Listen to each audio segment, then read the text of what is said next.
우리는 그저 한국을 전자제품 잘 만드는 나라라고만 생각했습니다. 냉장고나 TV 같은 물건 말고는 그다지 기억나는 게 없었죠. 하지만 그날 52도 폭염 속에서 우리 도시가 정전으로 멈췄을 때 살아남을 수 있었던 유일한 이유는 전혀 예상하지 못했던 삼성의 한 기술 때문이었습니다. 아이들은 숨을 헐떡였고 병원은 전기를 잃었으며 우리는 어둠 속에서 손을 뻗을 수밖에 없었습니다. 그 손끝에 닿은 것이 한국 기술이었다는 사실을 당시엔 아무도 믿지 못했습니다. 그 사건은 제 인생뿐 아니라 우리 도시 전체의 시선을 완전히 바꿔놓았습니다. 도대체 삼성은 어떻게 우리의 생명을 지켜낸 걸까요? 잠깐만요. 이야기 시작 전에 구독과 좋아요 꼭 부탁드려요. 여러분의 작은 클릭이 더 많은 사람들에게 한국의 놀라운 이야기를 전하는 데 큰 힘이 됩니다. 자, 그럼 본격적으로 시작해 볼게요. 저는 마르코 안드레아라고 합니다. 루마니아 전력청 산하의 응급전력관제팀에서 일하고 있습니다. 기술자라기보다는 조율자에 가까운 역할이었고, 주로 전력 분산이나 긴급 상황에 대응하는 매뉴얼을 검토하고 수정하는 업무를 담당하고 있었죠. 루마니아는 여름이면 도심 기온이 50도를 넘깁니다. 특히 6월 중순부터 8월 초까지는 하루라도 에어컨이 멈추면 아이들과 노약자는 물론 병원과 산업시설 전체가 위험에 처합니다. 우리에게 전기란 단순한 편의가 아니라 생존 그 자체였습니다. 2025년 7월 8일 그날도 무더웠습니다. 기온은 이미 오전 9시에 46도를 넘었고 태양은 도심 위로 그대로 내려앉는 듯 했습니다. 그런데 갑자기 도하 북서쪽 구역에서 송전 변환소 하나가 원인 불명의 고장으로 멈췄습니다. 문제는 그곳이 단독으로 고립된 회선이 아니라 도시 전체를 잇는 분산망의 중추에 해당하는 지점이었단 겁니다. 처음에는 단순한 오류로 판단했습니다. 하지만 3분 뒤 다른 변환소 두 곳에서도 순차적인 과부하 알람이 떴습니다. 그건 시스템 오류가 아닌 연쇄 붕괴의 시작을 뜻하는 신호였습니다.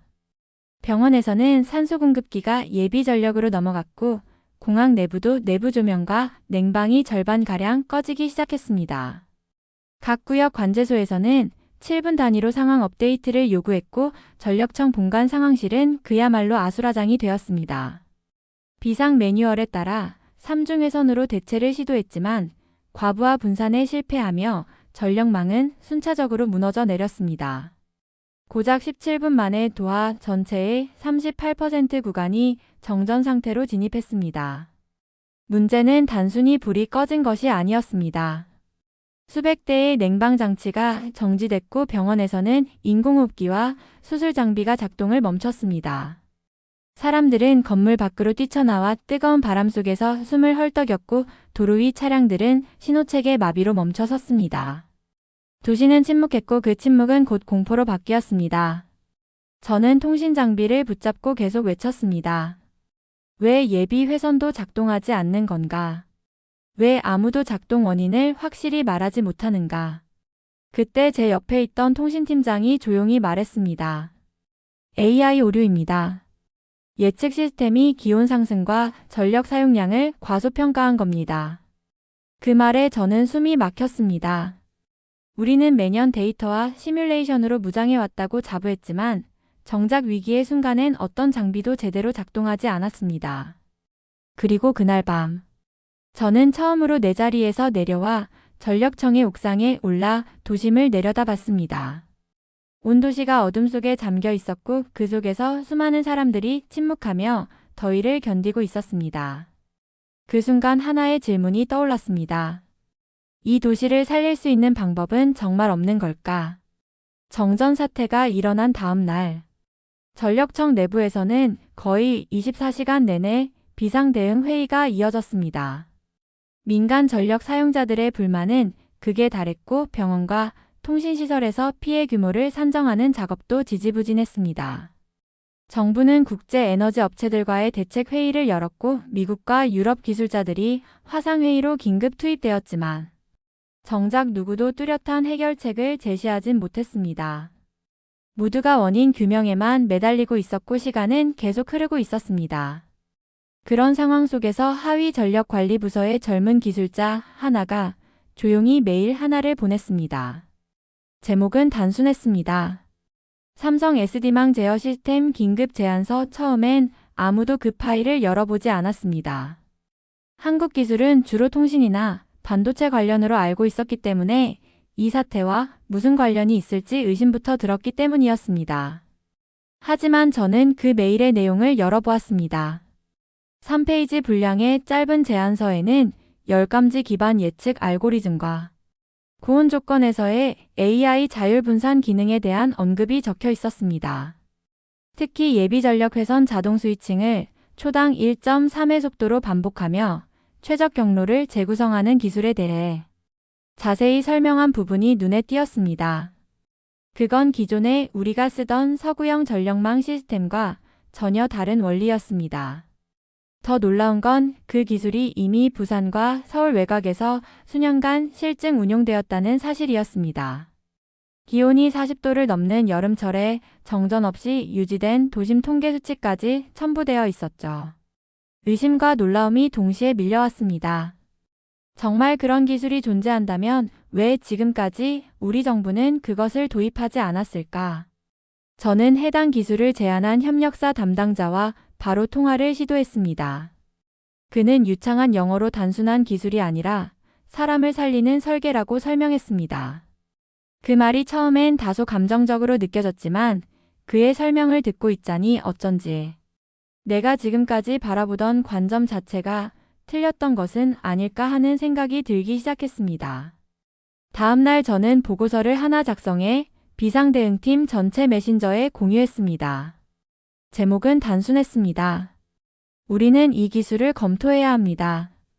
하루 만에 온갖 반박과 비난이 쏟아졌지만 저는 마음이 이상하게도 흔들리지 않았습니다. 누군가는 이걸 열어봤고 누군가는 조용히 동의 버튼을 눌렀기 때문입니다. 그날 밤 저는 다시 옥상에 올라 도심을 내려다봤습니다. 여전히 어두운 구역이 있었고 더위는 식지 않았지만 제 머릿속엔 처음으로 가능성이라는 단어가 떠올랐습니다. 이 기술이 정말 사실이라면 우리가 겪은 이 재난은 끝이 아니라 새로운 시작이 될 수도 있을까요? 그날 오후 정부기술검토실 회의실에서 저는 처음으로 삼성기술 실증 영상을 전체 회의 앞에서 틀었습니다. 처음 몇 초는 그저 조용했습니다. 복잡한 도시의 송전망 위에 시뮬레이션 그래픽이 지나가고 열감지 시점이 붉은 점으로 표시되며 회선이 실시간으로 스스로 바뀌는 모습이 보였을 때 회의실의 분위기는 조금씩 바뀌기 시작했습니다. 시스템은 45도 이상의 고온에서 자동으로 회선을 재구성했고 특정 지역에 급격한 과부하가 발생했을 때 예비 회선으로 넘기기까지 걸린 시간은 1.4초였습니다. 가장 인상적이었던 건 사람이 개입하지 않고 AI가 스스로 판단하고 실행한다는 점이었습니다. 그들은 이 기술을 디지털 회로의 반사신경이라고 표현했죠. 기술 담당자의 말에 따르면 이 시스템은 이미 서울시 외곽과 수원, 대구 일부 지역에서 3년 넘게 실증 테스트를 거쳤고 한 번도 예기치 않은 정전이 발생한 적이 없었다고 했습니다. 보고서에는 그 데이터가 상세히 기록되어 있었습니다. 여름철 평균 기온 38도, 전력 사용량 최고점 112%, 실시간 재배치 성공률 99.1%. 이 수치는 단순한 마케팅 자료가 아니라 실제 국토부와 한국전력이 공동 인증한 공공보고서였고 전력청 내부에 있던 엔지니어들도 하나둘 고개를 들기 시작했습니다. 한 명이 조용히 말했습니다. 이 시스템이 있었다면 우리가 어제 겪은 정전은 없었을 겁니다. 그 말의 순간 회의실 안 공기가 달라지는 걸 느꼈습니다. 하지만 바로 찬물이 끼얹듯 반박도 이어졌습니다. 왜 지금까지 이 기술이 세계적으로 널리 알려지지 않았는가? 한국이 만든 시스템을 우리가 전면 도입하면 기존 시스템과의 호환성은 어떻게 되는가? 정치적으로도 민감한 결정이라는 우려도 나왔습니다. 하지만 저는 그 어떤 주장보다 단 하나의 영상 장면이 머릿속에서 떠나지 않았습니다. ICU 병동에서 발생한 전력 불안정 상황을 가정한 시뮬레이션. 그 영상에서 한국의 스마트 재구성 시스템은 1초 이내에 전력을 재분배하고 모든 의료 장비를 정상 작동 상태로 유지했습니다. 저는 화면을 보며 그 장면이 우리 병원에서 현실이 되지 않았던 것을 떠올렸습니다. 아이들이 열기에 지쳐 숨을 몰아쉬고 의사들이 손으로 수동 펌프를 돌리며 눈을 감고 기도하듯 인공호흡기를 바라보던 그 순간 말입니다. 기술이란 결국 숫자 이전에 누군가를 지켜내기 위한 도구여야 한다는 사실을 그제야 실감할 수 있었습니다. 회의가 끝나고 모두가 돌아간 뒤 저는 다시 홀로 남아 영상을 반복해 보았습니다. 그리고 처음으로 그 시스템을 만든 사람들의 마음을 느낄 수 있었습니다. 그들은 단순히 기술을 만든 것이 아니라 위기의 순간에 인간을 먼저 생각하는 기술을 만든 것이었습니다. 이 시스템을 우리가 도입할 수 있다면 앞으로의 여름은 더 이상 두려움의 계절이 되지 않을 수도 있을 겁니다. 하지만 정말 그 일이 가능할까요? 정말로 우리는 한국의 기술을 믿을 준비가 된 걸까요? 삼성의 스마트 전력 시스템에 대한 내부 검토가 시작된 이후 몇몇 부서에서는 분명 긍정적인 반응이 나타나기 시작했습니다. 하지만 동시에 저는 보이지 않는 저항의 벽에 부딪히기 시작했습니다. 가장 먼저 움직인 쪽은 기존 시스템의 해외 공급사였습니다. 유럽계 전력 설비 기업 두 곳은 바로 고위급 미팅을 요청했고 각각 수십 년간 유지해온 계약과 기술 컨설팅 이력을 강조하며 한국 시스템의 도입이 가져올 불안정성에 대해 경고했습니다. 한편 미국 대사관에서는 비공식 경로를 통해 우리 정부의 기술 이전 시 정보 보안 문제를 거론했습니다. 민감한 전력망 알고리즘이 타국 손에 넘어가는 것은 국가 안보에도 영향을 줄 수 있다는 것이었죠. 그 모든 발언 뒤에는 정치적 이해관계가 교묘히 숨어 있었고 전력청 내부조차 의견이 분열되기 시작했습니다. 기술총괄 부서장은 회의에서 단호하게 말했습니다. 우리는 미국 시스템에 기반한 운용 매뉴얼을 수십 년간 사용해왔다. 한국 기술은 아직 우리 조건에서 실증되지 않았다. 이걸 지금 도입하자는 건 너무 성급한 판단이다. 그의 말은 틀리지 않았습니다. 그러나 저는 그 속에서 기술보다 신뢰의 문제가 작용하고 있다는 걸 느꼈습니다. 새로운 것을 믿는데 필요한 용기, 그것이 가장 부족했던 것입니다. 회의실에서 저는 다시 보고서를 꺼내 들었습니다.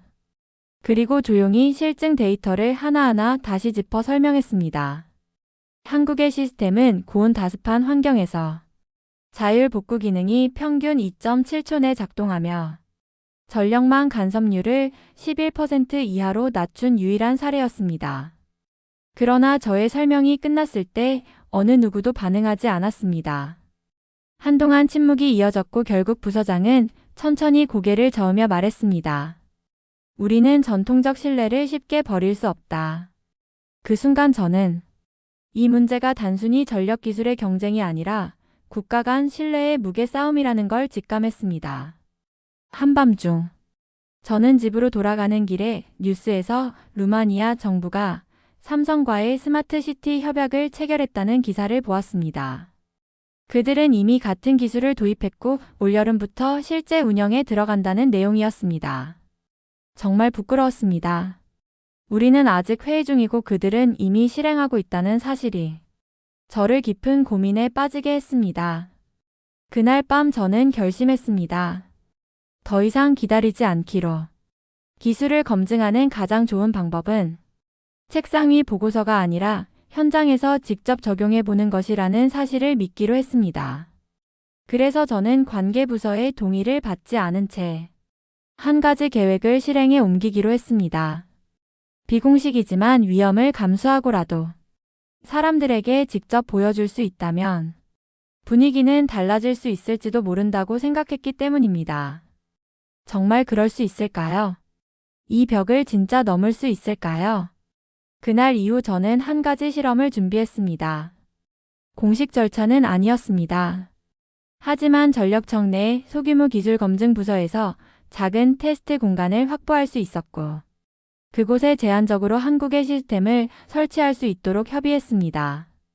대외적으로는 기술 참조 테스트라는 명분을 붙였지만 사실상 이건 공식 부처의 허락 없는 독자적 시도였습니다. 삼성 측 기술진은 서울에서 직접 2명이 파견됐고 그들은 48시간 내에 장비 설치를 마쳤습니다. 고작 노트북 2대와 손바닥만 한 센서 패널 몇 개. 그것이 전부였습니다. 처음엔 솔직히 실망스럽기까지 했습니다. 우리가 생각한 최첨단이란 커다란 서버와 복잡한 제어기가 필요할 거라 여겼기 때문이죠. 하지만 그 시스템은 소형화된 클라우드 기반으로 작동하며 센서 하나하나가 독립적으로 반응하고 서로 실시간으로 대화를 주고받는 구조였습니다. 전통적인 시스템이 명령과 통제를 기반으로 한다면 이 기술은 유기적 의사소통을 중심에 두고 있었습니다. 테스트는 7월 28일 밤 11시부터 시작됐습니다.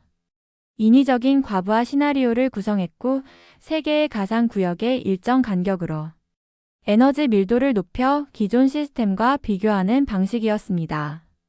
결과는 충격적이었습니다.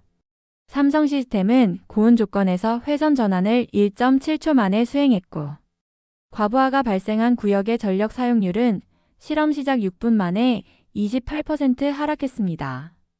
그에 반해 기존 시스템은 7분째에도 재분배에 실패했고 과부하 구간은 차단되거나 전체 네트워크가 지연되었습니다.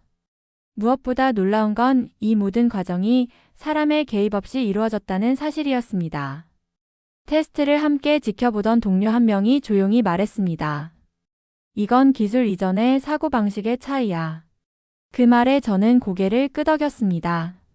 기술을 통한 통제가 아닌 기술을 통한 자율. 그것이야말로 우리가 지금까지 놓치고 있던 핵심이었습니다. 이후 테스트 영상과 데이터를 정리해 내부 보고서로 제출했습니다. 반응은 즉각적이었습니다. 특히 청와대에서 파견된 에너지 고문단 한 명이 비공식적으로 방문해 테스트 결과를 직접 검토했고 그 자리에서 이렇게 말했습니다. 이건 사고를 막는 기술이 아니라 문화를 바꾸는 기술입니다. 이 말을 들은 순간 저는 모든 수고가 보상받는 듯한 기분이 들었습니다. 우리는 그저 정전을 막으려 한 것이 아니라 한 나라가 가진 생각의 방식을 빌린 것이었습니다. 정전은 사라질 수 있습니다. 그러나 기술로부터 우리가 무엇을 배울 것인지 그 질문은 앞으로도 계속될 것입니다. 그날 밤 저는 실험 장비를 닫으며 이제 남은 건 진짜 변화를 보여주는 일뿐이라고 느꼈습니다. 그 변화는 시작될 수 있을까요?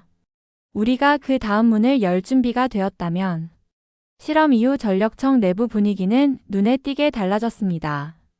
그동안 조용히 지켜보던 몇몇 실무자들이 한국 시스템과 유사한 분산망 모델을 스스로 조사하기 시작했고 기술 검토 요청서가 연달아 제출되기 시작했습니다. 언론도 움직였습니다. 처음에는 단순히 외국 기술을 검토 중이라는 단신 보도였지만 며칠 후 한 경제 전문지는 삼성, 차세대 스마트 전력망의 판을 바꾸다라는 제목의 특집 기사로 이 이슈를 본격 조명했습니다. 그 기사에서는 한국 시스템이 기술적 우수성뿐만 아니라 비용 효율성과 시민 체감 안정성에서 유럽 기존 시스템을 앞선다는 분석을 실었습니다. 놀라운 변화는 정치권에서 일어났습니다.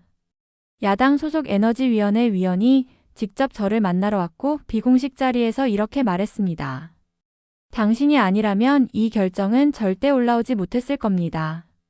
그 말은 기분이 좋기도 했지만 어쩐지 허무하기도 했습니다. 이제야 여기까지 왔다는 사실이 한편으로는 부끄러웠기 때문입니다. 그 후 정부는 공식적으로 삼성과의 공동실증 협약을 발표했고 2026년 여름을 목표로 전국 5개 지역에 단계적 적용을 시작하겠다는 계획을 발표했습니다. 같은 시기 미국과 프랑스의 기존 기술 공급사들은 계약 조건을 일부 완화하거나 공정 입찰을 요청하며 과거와 다른 태도를 보였습니다. 그러나 분위기는 이미 기울어 있었습니다. 한국 시스템을 도입하자는 여론이 지지부진한 정치 논쟁을 넘어서 시민들 사이에서 확산되고 있었기 때문입니다.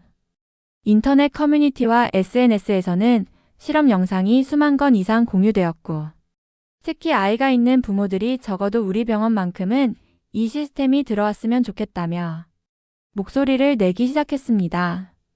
전력청은 이를 보고 처음으로 내부 회의에 시민 패널을 초청했고 그들은 차분하게 말했습니다. 우리는 첨단 기술이 아니라 안전한 여름을 원한다고. 그 말은 그 어떤 수치보다 강한 설득력이 있었습니다. 이후 한국기술진과 루마니아 에너지부 사이에 공동교육 프로그램이 신설되었고 현재 17명의 기술자가 한국의 대전연구소에 파견되어 직접 연수를 받고 있습니다. 그들은 돌아오면 우리나라 첫 스마트 회선 전환센터의 초기 설계를 담당하게 될 것입니다. 그 광경을 보며 저는 단순한 기술 도입이 아닌 국가적 전환이 시작되었음을 실감했습니다. 한국의 시스템은 우리의 전력망을 바꿨을지도 모릅니다. 그러나 그보다 더 크게 바꾼 것은 우리가 기술을 바라보는 태도였습니다. 그제서야 저는 그 말의 의미를 온전히 이해할 수 있었습니다. 기술은 숫자가 아니라 신뢰로 작동한다는 것. 이제 여름이 와도 저는 두렵지 않습니다. 그 믿음이 이 작은 실험에서 시작되었다는 사실을 다시는 잊지 않을 것입니다. 저는 기술 보고서만 쓰는 공무원일 뿐이었습니다. 하지만 이번 경험은 제 직업 이상의 것을 바꿔놓았습니다. 한국은 단순히 전력을 안정시키는 기술을 준 것이 아니라 우리에게 새로운 선택의 용기를 안겨주었습니다. 그 시스템을 만든 이들의 마음엔 사람을 먼저 생각하는 따뜻함이 있었고 그것이야말로 우리가 배워야 할 기술의 본질이었습니다. 저는 이제 한국을 기술 강국이라 부르지 않습니다. 그보다는 사람을 지키는 나라라고 말하고 싶습니다. 그 여름 이후 제 보고서는 달라졌고 제 시선도 달라졌습니다. 우리가 진심으로 받아들인 건 기술이 아닌 존중이었습니다. 여러분은 이에 대해 어떻게 생각하시나요? 여러분의 의견을 댓글로 남겨주세요. 영상이 유익했다면 좋아요와 구독 잊지 마시고요. 알림 설정도 해두시면 앞으로 더 재미있는 이야기로 찾아뵐게요. 오늘 하루도 행복하시고 다음 영상에서 만나요.